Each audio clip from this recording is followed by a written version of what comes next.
اسرائیلی tank Gaza میں داخل، بمباری کارروائی کے بعد واپس چلے گئے۔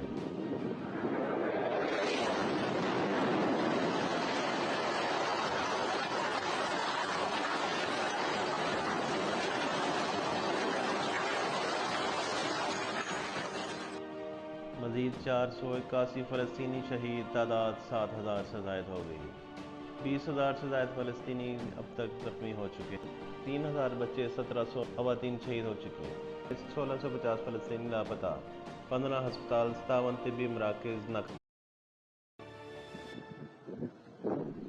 اسرائیلی ٹینک غزہ میں داخل، بمباری کارروائی کے بعد واپس چلے گئے۔